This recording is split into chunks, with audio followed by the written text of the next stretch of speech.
¿Qué tal? En esta oportunidad vamos a hablar un poco sobre la exploración ultrasonográfica de la cavidad abdominal fetal de una manera muy simplificada.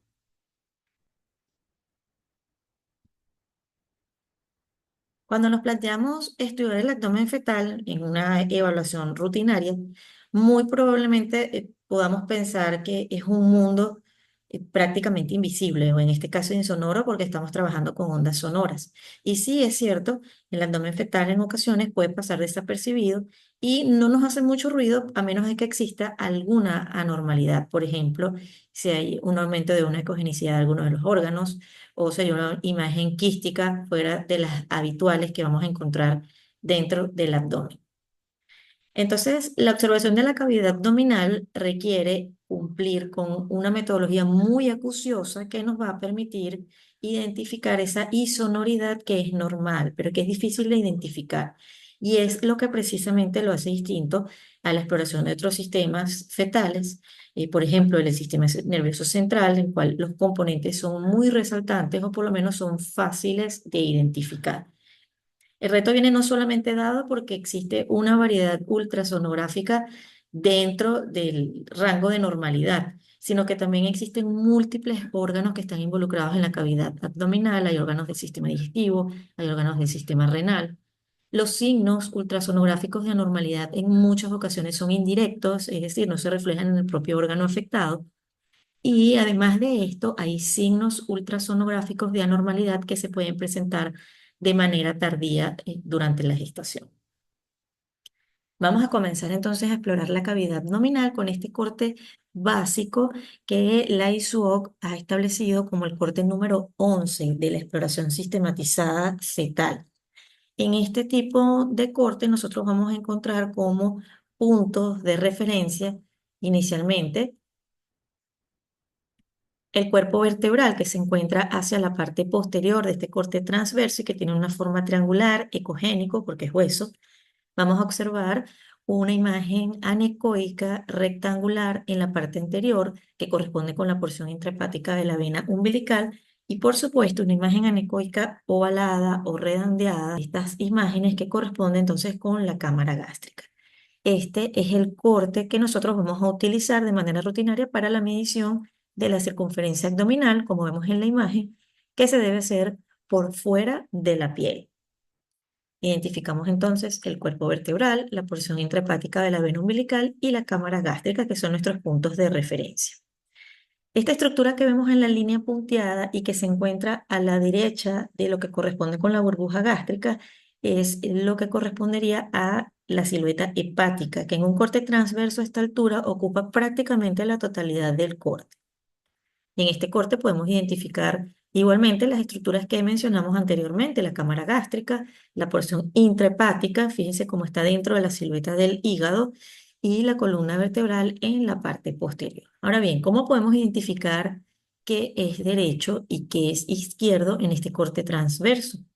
Esto es lo que llamamos la verificación del situs visceral. Para ello tenemos que tener en cuenta que por delante de la columna vertebral, que es esa estructura triangular posterior ecogénica, vamos a observar una estructura redondeada, pequeña, anecoica, que corresponde a la aorta abdominal. La aorta abdominal transcurre, por supuesto, por el lado izquierdo. Inmediatamente por delante de la aorta abdominal encontraremos entonces la silueta gástrica que está igualmente del lado izquierdo de la cavidad abdominal. Con esto nosotros entonces pudiéramos verificar lo que se llama el situs visceral y lo completamos haciendo un pequeño ascenso hacia el tórax del feto y vamos a comprobar en el lado de la cámara gástrica, vamos a encontrar también inmediatamente por encima el corte de las cuatro cámaras. Observamos la aorta y esto nos va a permitir definir la lateralidad de ese abdomen, que es izquierdo y que es derecho. Podemos identificar también, si nosotros hacemos un corte un poco más bajo por debajo de la silueta gástrica, esta estructura que corresponde a una zona triangular que está un poco por detrás y precisamente a la izquierda de lo que corresponde con la cámara gástrica y es precisamente el vaso, que fíjense que tiene una ecogenicidad un poco más distinta que el resto de la ecogenicidad a nivel de esta zona que corresponde, por supuesto, al parénquima hepático.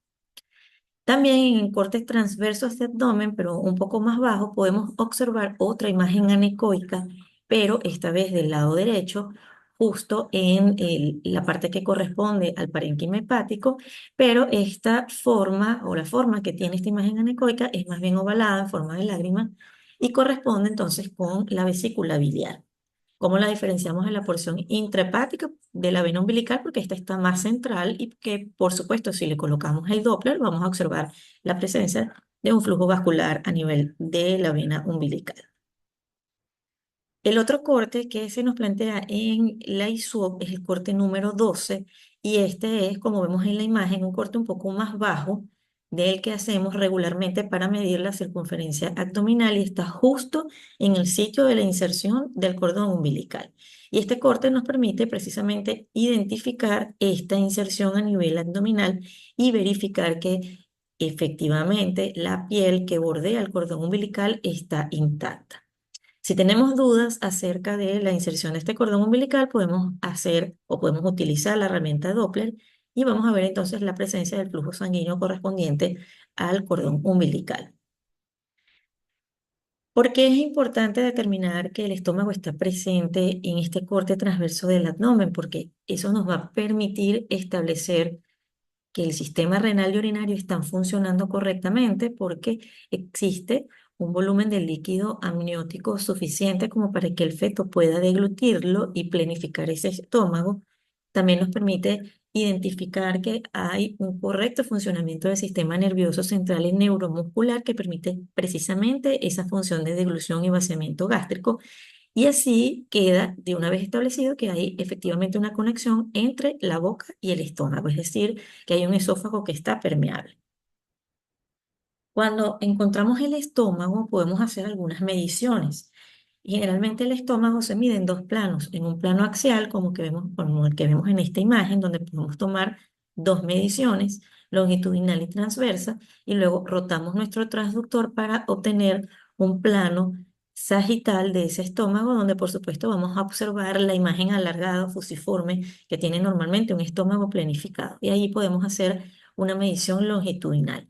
Esto nos va a permitir obtener un diámetro promedio y con esto nosotros podemos utilizar las tablas correspondientes para la edad gestacional para evaluar el tamaño estomacal. El tamaño estomacal, como vemos en la gráfica, es muy variable, va desde los 4 o 5 milímetros hasta más de 40 milímetros cuando estamos sobrepasando el término del embarazo. También existen tablas en las cuales se hace una única medición longitudinal máxima de ese diámetro mayor que encontremos del estómago y lo vamos a correlacionar con los diferentes percentiles según la edad estacional. Ven la gran variabilidad que hay del tamaño estomacal. Sin embargo, hay que tomar en cuenta que el tamaño del estómago va a ir aumentando de forma exponencial a medida que aumenta la edad estacional. Ahora bien, el estómago tiene una función importante de deglución y tiene una tasa de vaciamiento que sería el tiempo en el cual tarda ese contenido en procesarse y pasar hacia el duodeno. Esto es lo que se llama la tasa de vaciamiento. Entonces, estas diferencias o esta función fisiológica del estómago hace que durante una misma exploración ecográfica de una misma paciente, nosotros podamos observar diferentes tamaños y diferentes formas del estómago. Generalmente el proceso completo entre el llenado y el vaciamiento del estómago no tarda más de 45 o a 60 minutos para completarse. Entonces, si nosotros no observamos una burbuja gástrica en un periodo de observación entre 45 y 60 minutos en una paciente que tiene más de 14 o 16 semanas, estaríamos hablando de un estómago ausente. Si por el contrario vemos un estómago que no está lo suficientemente planificado, que se mantiene pequeño durante toda nuestra exploración ecográfica y que cuando hacemos las medidas tomadas en el plano axial están por debajo a menos de dos desviaciones estándar de lo establecido para la edad gestacional, hablamos de estómago pequeño. Hablemos ahora de lo que es el intestino delgado y el intestino grueso fetal y cómo lo vamos a reconocer. Antes de las 20 semanas resulta muy difícil diferenciar el intestino delgado del intestino grueso. Ya a partir de las 20 semanas sí podemos tener algunas pistas que nos van a orientar en cómo lo podemos diferenciar. Fíjense que en esta imagen podemos observar que el intestino delgado se encuentra ocupando prácticamente la parte central de la cavidad abdominal y que la ecogenicidad es un poco más aumentada. Si vemos con detalle las imágenes, podemos observar algunas imágenes redondeadas anecoicas que corresponden a cortes que hacemos desde el punto de vista ultrasonográfico y obtenemos simplemente la luz de ese trozo de intestino que estamos evaluando.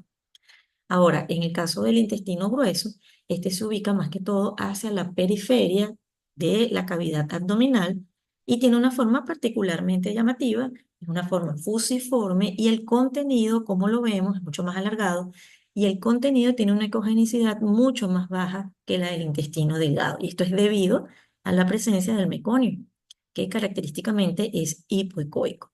En esta otra imagen podemos observar también un corte transversal la imagen correspondiente a el intestino delgado que está en la parte central y que se ve variable dependiendo de la manera como estemos haciendo el corte. Podemos observar zonas anecoicas o un poco más alargadas, pero siempre delgadas. Y vemos que no existe imágenes de contenido líquido o aumentado en esta zona. Cuando nos vamos acercando más hacia el final del embarazo, en el tercer trimestre, el intestino tiene ya unas características particulares. Ya la pared se va haciendo un poco más ecogénica o brillante. Empieza a aparecer mayor cantidad de líquido en su luz, sobre todo en el intestino grueso. Comienza a observarse lo que sería el peristaltismo, los movimientos intestinales. El contenido de meconio en colon se va haciendo progresivamente mayor, como también empiezan a aparecer sus austraciones. El colon, como vemos acá entonces, es mucho más fácil de diferenciar. Fíjense que acá tenemos una imagen que es más bien fusiforme, elongada en forma de salchicha, y fíjense cómo se diferencian claramente sus paredes, porque el contenido, que es un poco más hipoecoico, se diferencia claramente de las características del intestino delgado, que es un poco más ecogénico. Esa diferenciación en las paredes nos permite entonces hacer también mediciones de sus diámetros máximos, desde la pared interna hasta la pared interna contralateral. Y esas mediciones intestinales las podemos hacer tanto en los segmentos delgados como en los segmentos gruesos. Acá tenemos las tablas que nos dicen cuáles son los diámetros normales de tanto el intestino delgado como el grueso según la edad gestacional. También son muy variables, pero debemos tomar en cuenta siempre como punto de corte que el diámetro del intestino delgado no debe sobrepasar los 7 milímetros. Como vemos en este lado, el colon sí tiene una mayor amplitud de diámetros que puede variar hasta más de 15, 16 milímetros al final de la gestación. Y eso forma parte también del proceso de maduración intestinal. Acá tenemos un video donde estamos observando la secuencia de exploración de una cavidad abdominal partiendo desde un corte de 4 cámaras. Un corte de 4 cámaras, la silueta cardíaca en el mismo lado del corte de 4 cámaras. Y aquí observamos dos cosas importantes. Primero, que vemos la cámara gástrica y el situs visceral por la presencia de esta imagen anecoica por delante de la columna del lado izquierdo correspondiente también al mismo lado donde está la cámara gástrica. Y finalmente, antes de llegar a lo que sería la vejiga urinaria, vemos imágenes que corresponden al intestino delgado central, imágenes anecoicas escasas y con una ecogenicidad característica, y apenas empezamos a ver acá la formación del intestino grueso o del colon hacia la periferia en una forma un poco más alargada con paredes un poco más ecogénicas.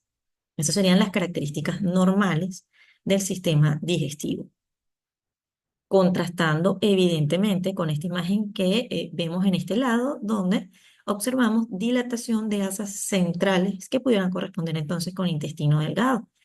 En el centro del abdomen no son alargadas, son más bien circulares. Fíjense si lo comparamos con una imagen normal de intestino, en la cual no se observan estas dilataciones. Finalmente, es importante recordar la clasificación que el doctor Cilianti en los años 80 estableció sobre la correlación que podía existir entre la maduración intestinal y la maduración pulmonar, puesto que comparten un mismo origen embriológico. Esta clasificación de la maduración intestinal, según Cilianti, lo divide en 4 grados. Vamos a hablar del primer grado, que es el grado de más inmadurez, digamos. En este caso, lo que va a predominar en la cavidad abdominal es el hígado desde el borde anterior hasta el borde posterior y apenas es que vamos a observar esas pequeñas áreas econegativas grises uniformes, como vimos en las láminas anteriores, que corresponden al intestino delgado. El colon aún no es visible, por lo tanto no es visible el meconio en su interior y no vamos a observar peritaltismo. En contraparte, el grado de mayor madurez, es el que se observa a partir de las 38 semanas, y ahí sí vamos a observar que hay más, las áreas que corresponden al intestino delgado en el centro del abdomen son más grandes, son numerosas, tienen formas diferentes, los segmentos del colon se van haciendo más largos y las paredes mucho más refringentes, ecogénicas y numerosas, y ya en su parte interna vamos a empezar a ver la presencia de mayor cantidad de meconio gris oscuro, inclusive con partículas ecorefringentes que están presentes en todo su interior y además podemos observar el peristaltismo de una forma abundante. Las otras dos gradaciones, es decir, el grado 3 entre las 31 y 35 semanas, el grado 2, perdón, o el grado 3 entre las 37 semanas, se van a diferenciar por la presencia o no del meconio. En el intestino grado 3, que aún no ha completado su maduración, se supone que vamos a observar la presencia de meconio, pero con un gris muy claro, todavía no con una ecogenicidad tan baja como un meconio ya propiamente formado, y apenas vamos a observar la presencia del peristaltismo.